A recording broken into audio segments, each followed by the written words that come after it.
अस्सलामुअलैकुम dear students. आज हम chapter number 16 first law of thermodynamic के एमसीक्यूज़ को सॉल्व करेंगे। नंबर 1 एमसीक्यूज़ हमारे पास है, what type of process occur when a system exchanges both heat and work with its surrounding and there is no change in internal energy. कह रहे हैं वो थर्मोडायनामिक का कौन सा प्रोसेस है जिसमें हीट और वर्क जो है दोनों एक्सचेंज हो जाते हैं विद इट्स सराउंडिंग के साथ, जबकि इंटरनल एनर्जी में कोई भी चेंज नहीं आता। तो ये हमारे पास जो प्रोसेस है इसको हम कहते हैं आइसोथर्मल प्रोसेस। सेकंड है, during an isobaric process what remain constant. Isobaric process में कौन सी चीज़ कांस्टेंट रहती है?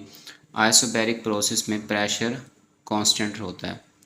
नंबर 3 है, in which thermodynamic process does a system exchange heat with its surrounding but undergoes no change in temperature. तो इस सिस्टम को भी हम आइसोथर्मल प्रोसेस कहते हैं, क्योंकि इसमें भी हमारे पास क्या है, हीट जो है वो सराउंडिंग में एक्सचेंज हो रही है, और आइसोथर्मल में हमारे पास जो है टेम्परेचर जो है उसमें कोई चेंज नहीं आता। नंबर 4 है, what is the characteristic of an adiabatic process. Adiabatic process की ये कैरेक्टरिस्टिक है कि no heat exchange with the surrounding, जिसमें हमारे पास जो हीट है वो सराउंडिंग में एक्सचेंज नहीं होती एडियाबैटिक प्रोसेस में। ठीक है। नंबर 5 हमारे पास है, in an isochoric process what is the primary feature. Isochoric process में हमारे पास जो वॉल्यूम है वो कांस्टेंट होता है। ठीक है, आइसोकोरिक में वॉल्यूम कांस्टेंट होता है। नंबर 6 है, what is the internal energy of a thermodynamic system. Thermodynamic system में जो इंटरनल एनर्जी होती है वो हमारे पास टोटल एनर्जी होती है contain within the system. जो सिस्टम की टोटल एनर्जी होती है वही हमारे पास इंटरनल एनर्जी होती है थर्मोडायनामिक सिस्टम में।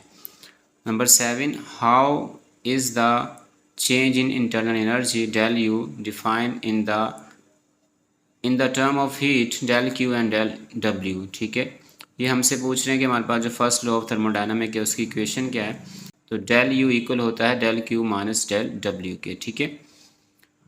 नंबर 8 है, what is the internal energy of an ideal gas related to. जो इंटरनल एनर्जी है हमारे पास ऑफ एन आइडियल गैस की, उसका जो ताल्लुक होता है वो सिर्फ और सिर्फ टेम्परेचर के साथ होता है। ठीक है, इंटरनल एनर्जी का ताल्लुक सिर्फ टेम्परेचर से होता है। During N adiabatic process what happened to the internal energy of the system।